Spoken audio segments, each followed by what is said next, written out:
joined now by Ryan Ballengee from Golf News Net, owner of Golf News Net. What's up, Ryan? Hey guys, how's it going? This is a lot of high highs and low lows yesterday. Ryan, you've covered this for a long time, and you get golf, right? The battle of the mind and the internal stuff.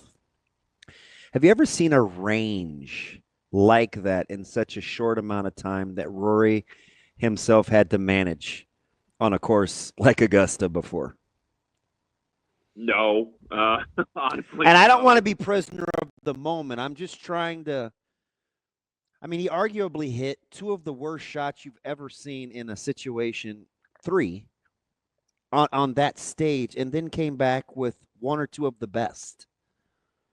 Yeah, I mean the hook that you just played the audio of in the 15 was incredible. The shot in the 18 in the playoff was incredible. The but then just as bad was the wedge shot in the 13 and barely hanging on to the fringe on 11, and I mean just up and down all day.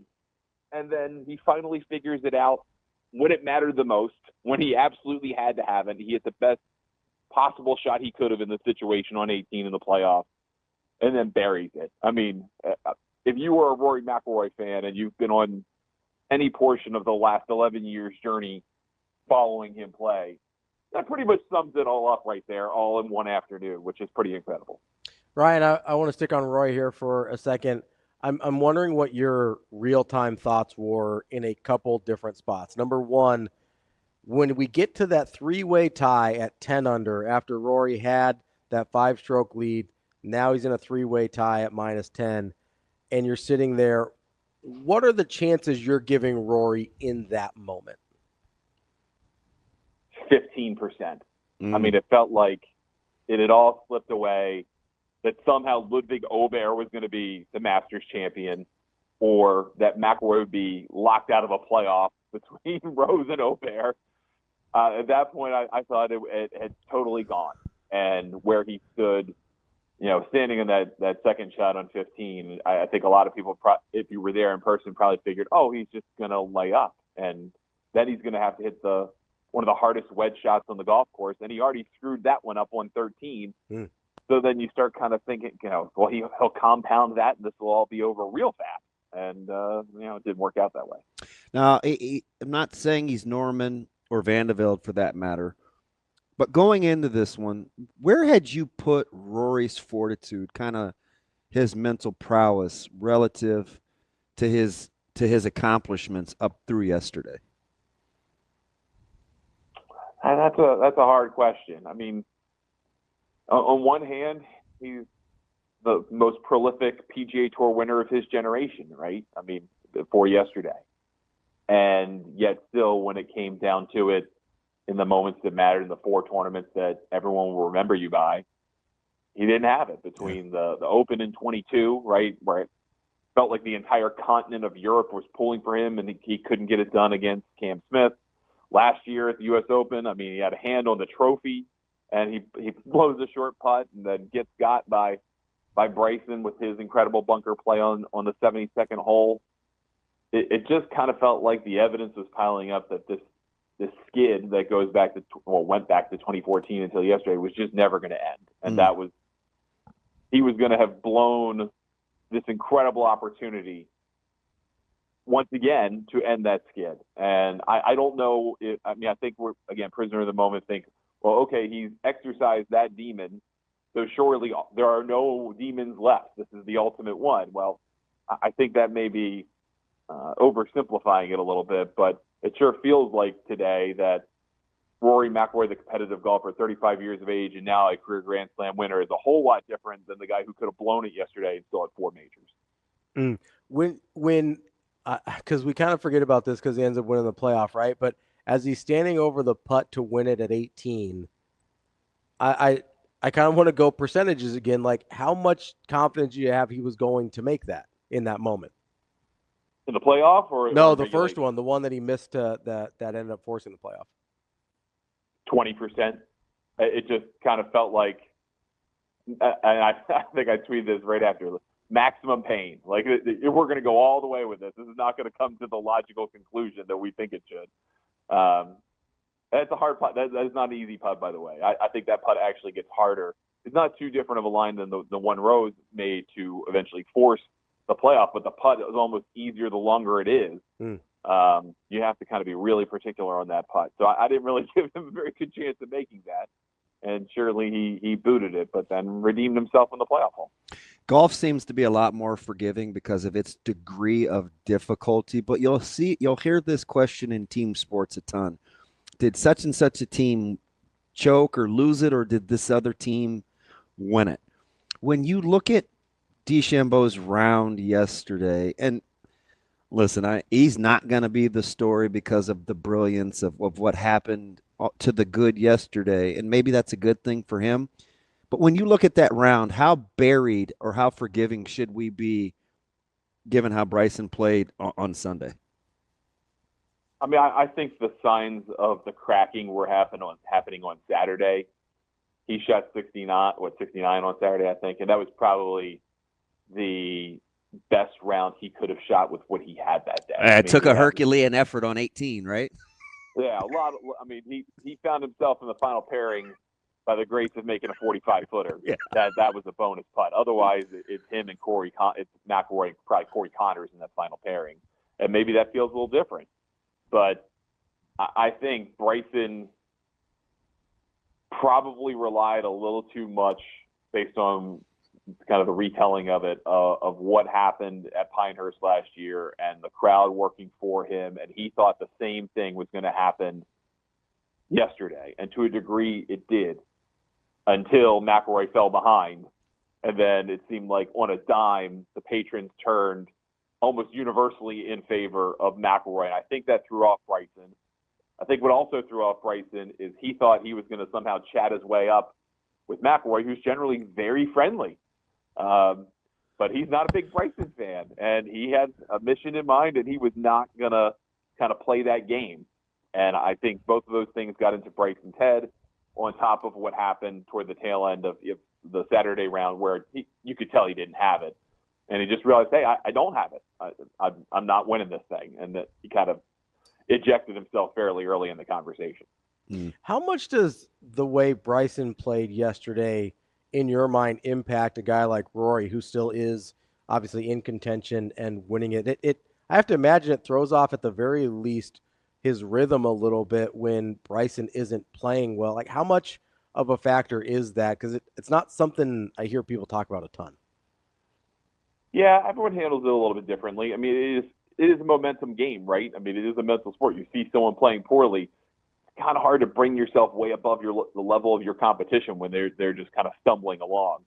But to McIlroy's credit, I think he realized yesterday was about him, and it wasn't about what anybody else was doing. It was entirely about whether he could handle his own demons, he could hit the shots he needed to hit, he could weave his way around the golf course. And I think that probably worked to his favor after he fell behind. It was like, all right, well, this is on you. Like, you have to do this. No one's going to stop you but you, and you're going to have to play that way. I think that probably helped to a degree.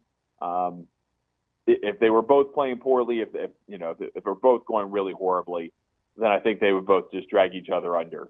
But it didn't work out that way in the end. Right. Did you get the sense or a feel with, and I'm in the broadcasting business, so I'm not critical, but did you feel the emotional connection, or if there was one, with Nance and kind of the storytelling between he and Rory? I mean, there's a relationship there, and probably the casual fan doesn't necessarily know that. But also, Nance has a huge affinity for Augusta National Golf Club, obviously. I mean, it's a place he wants to have his last golf tournament. He wants to call the 100th Masters in 2036 and then call it a career if he's fortunate enough to live that long. And McIlroy has built a lot of relationships with the membership of Augusta National over the years. He's made a lot of visits to the club, not only to prepare for the tournament, but just because he's met people on the business side that are millionaires and billionaires and influential people who have been helpful in his crafting of his business deals and arrangements and investments and stuff like that. So I think the emotional investment there was partially that, but also it for whatever reason, people in golf media have this affinity for McIlroy, and I think a lot of it has to do with how forthright he is relative to his peers. I mean, he opens himself up and kind of exposes himself in high moments, low moments, even mundane moments. And, people who are writing and talking for a living about the sport really appreciate that, because there are a lot of players who won't give you much. And I think that's probably where Nance's affinity comes from, is that he's a genuine guy. He will tell you who he is and what he's feeling, and he'll contradict himself. He'll be a fool. He'll be amazing, but he'll be him. And I think that's probably why Nance was so emotionally charged by his calls yesterday. Ryan, as you look at the kind of field in general yesterday, and especially that back nine, we talked about Rory, we talked about Oberg a little bit, trying to position his way. Looked like he might have a shot to win this thing at pretty late in the round. Just on a pure entertainment scale, how did yesterday register with you, especially that back nine?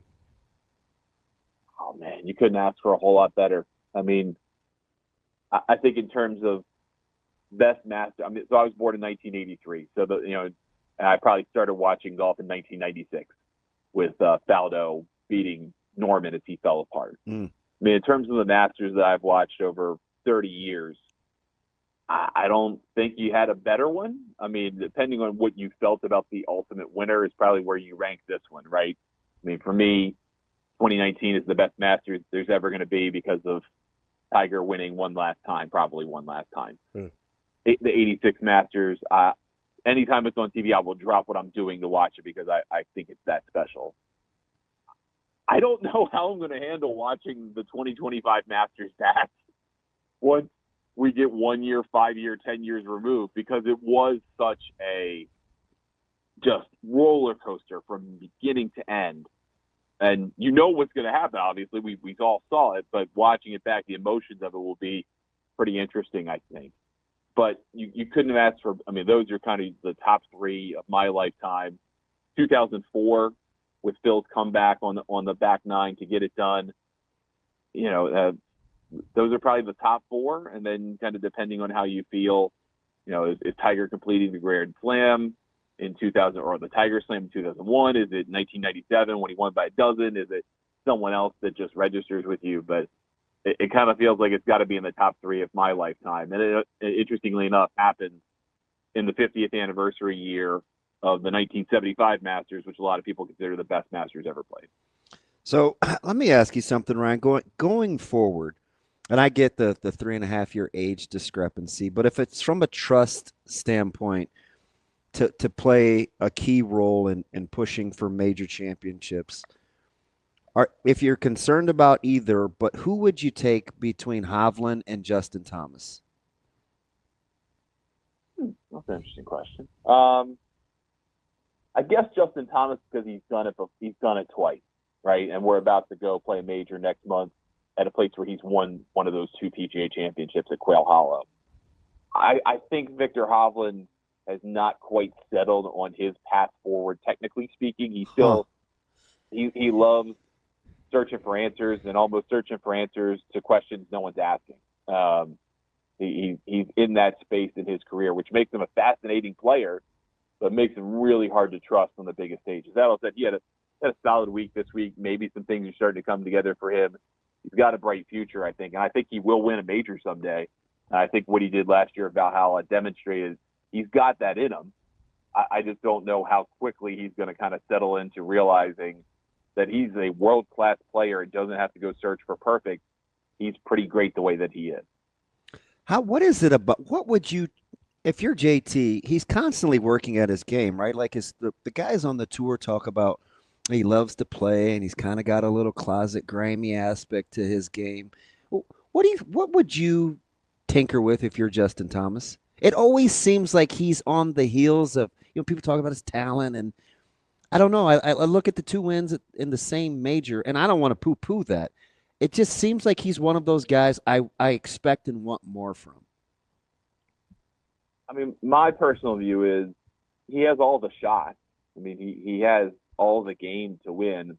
I think he gets too emotional in playing. I mean, you can see him play a lot where he bumps his shoulders or looks really excited. He feels high and low, even more than what we saw with Rory McIlroy yesterday. It feels like, where in the ultimate round, I mean, he still even had a level-headedness about it at times. Justin Thomas doesn't always seem to have that level-headedness, and I think when he's playing great golf, he can ride that to win. When he's not playing great golf, it sends him off a cliff or, in the wrong direction. And he's never really figured out how to kind of level that out. And I think that's the same thing is true for Jordan Spieth. I mean, he maybe isn't quite as complete a player as Justin Thomas, but his ball striking is fabulous, incredible. But his emotional comportment, when it matters the most, can really drag him down. And the Scotty Schefflers of the world, guys who win prolifically, they don't ever look like what they've done. Whether they're winning or losing, they look about the same. And Scheffler does sometimes get frustrated, but by and large, you don't know that they're winning by 1, 2, 10, or losing by whatever.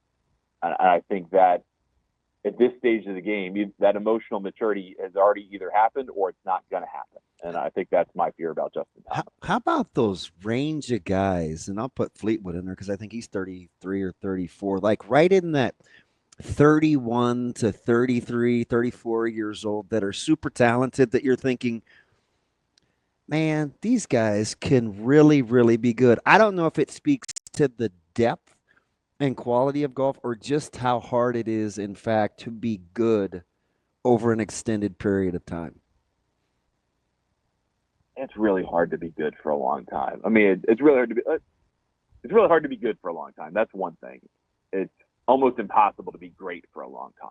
I mean, think of the number of players that have been consistent winners on the PGA Tour that have won more than 20 events to get you lifetime memberships to the PGA Tour. There aren't many of them in our lifetime, and most of them all go by or on a first name basis. Rory, Scheffler, DJ, JT's almost there, not quite, but almost. I mean, there just aren't that many. Winning is extremely hard. Being consistent is hard. You have a temptation to go chase. The margins of the PGA Tour are quarter stroke here, tenth of a stroke there, half a stroke here. You hit this bunker shot 3 feet closer. If you hit that wedge 4 feet closer, that's not a lot, but it's really frustrating. It adds up and leads to people like Hovland going chasing and not just embracing that, this is a very variable sport. Weird things happen. There's only so much that you can control. And I think you kind of get to a stage of your career where, in this age range you're talking about, which has historically been kind of the sweet spot, like you win your majors in your 30s, or at least it used to be that way. Or if you get your one, it's 31, 32, 35, somewhere in that range, and you kind of settle into, okay, maybe I'm not good enough. Maybe I am not capable of being as great as I thought I could have been when I was in my 20s. And you just kind of live to accept it and let people pass you by, or that have a little bit more chutzpah or bravado or disillusionment, whatever that mentality is that you need to win and kind of think you're better than everybody else. You just kind of settle into being really good and make a lot of money. And I think that's kind of where, Fleetwood's never won in America. Right. And yet, and yet he's a top 10 player in the world. And everyone knows in the back of their mind goes, well, he doesn't win. Why would I pick him to win a golf tournament when he doesn't win in this country? And someday he's going to do it. And then we'll all be conditioned to think, well, surely that'll lift the lid on all of them. And it probably won't. It's just really, really hard. Of all the consistency, it brings me back to, we thought Jack's record was going to be untouchable for majors. And we've seen players gear up for majors, right? The Brooks Koepkas of the world. But as I'm listening to you talk, well, is the 683 of week set number one the greatest golf accomplishment that you've seen that Tiger Woods had, given the fact of what you just talked about consistency and level of play? That's one record that appears to be untouchable. Yeah, I mean, I think that's one measure of it, right? I mean, the world ranking only goes back to 1986. So if the world ranking existed when Jack Nicklaus was at his peak, he would have been number one for 900 weeks in a row. I mean, it just his record in the majors in the 1970s alone is probably the greatest Wikipedia article you'll ever read. But in the history of the OWGR, Tiger being tops is unbelievable. I think for Tiger, it's the cuts made streak, which will never ever be topped. There's no way. I mean, just to be able to grind it out again and again and again. I know there were some no cut events in there, and I don't care. When it mattered. I mean, I think back to like an old Byron Nelson Classic where that tournament didn't matter to him. It didn't matter one bit. But he was like 2 outside the cut line with 4 to play, birdie, birdie, birdie, birdie. Somehow gets to the weekend and the streak is saved. Like he cared about it that much. But then to also, we talk about how being consistent is hard, being great is hard. He was consistently great. He won 82 times on the PGA Tour from 1996 to 2018. That's a 23-year span. That doesn't happen in other sports. I mean, not to many people. And if so many of his decisions in life and injuries didn't happen to him, he probably wins 100 times, and he probably wins 25 majors. And he did it to himself in part because his body fell apart. It's just what could have been is more powerful than what he actually did. What he actually did is unbelievable. Ryan, last one for me here before we get you out of here. Was there anybody yesterday or over the course of the whole weekend that you were just particularly impressed by? Obviously taking Rory out of it, but of guys that maybe weren't in that top group of finishers that you're like, oh man, I'm kind of excited to see how they play in their next handful of events. Probably Sanjay M. I think a lot of people 4 or 5 years ago figured he was gonna win a major. I mean, it was gonna happen. He was a young guy, great short game, great ball striker, not necessarily the longest hitter of the ball, but to see him kind of pop his head up this week, have a good week, get in that top 5, that's a fantastic week for him.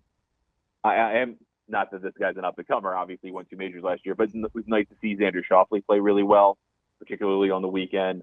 Obviously had that 2 months out with the rib injury, kind of starting to get on the right track. Maybe this was the warm-up to kind of start to feel good again for the PGA Championship, where he's defending, and then the U.S. Open, which is the tournament I think everyone thought he was going to win as his first major. So I'm very happy to see that. Those 2 guys probably stood up for me. I mean, I was very excited for Zach Johnson because he showed up out of nowhere and finished T8. I mean, I definitely did not have that in the cards this week. Not that he's going to suddenly go on a tear or do anything special, but it is kind of cool to every once in a while get. Peaks his head up. Say that because I don't want to call myself old, but one for the old guys. But and same to that page of Justin Rose. I mean, he's not going to get a ton of credit here because he lost the playoff, and Rory McIlroy is the winner. That's what we'll remember this as. But he's had a chance to win 2 of the last 2 majors played. He had a chance at the Open, really good chance at the Open last summer. He had a chance in this to win a playoff. At 43 and 44 years old, he's still playing world-class golf. I think that's remarkable. And M's only 27, too. Let me get you out of here on this round just because he's my favorite non-Tiger golfer in my lifetime. And how would you describe Jason Day's career? He's a fascinating guy. I was hoping you would say him. Just because of what he's battled health-wise over the weekend. And I wanted to take him. We had to pick a pool of 60-1 or greater in a long shot. He's my favorite, and I wanted to take him. I didn't. I settled in. Better you took him than I took Sepp Straka. And he created. So did I. So we're in the same boat. Okay, we were in this. I took Straka. I took Sepp in place of taking Jason Day, and I was kicking myself the whole time because Day's my favorite. But he just has had such an interesting career, and I ultimately didn't take him because I didn't think he could hold up over 4 days. But can you talk about him without talking health, or is that just a golf thing and you have to include it?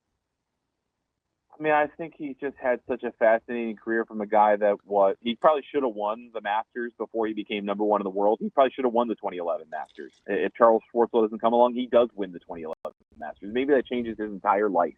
He winds up winning one major. He looks dominant for 3 or 4 years, and then injuries and vertigo and all that stuff changes the trajectory. And somehow he digs himself out of that hole and gets to be really, really good again, a top 25 player in the world again.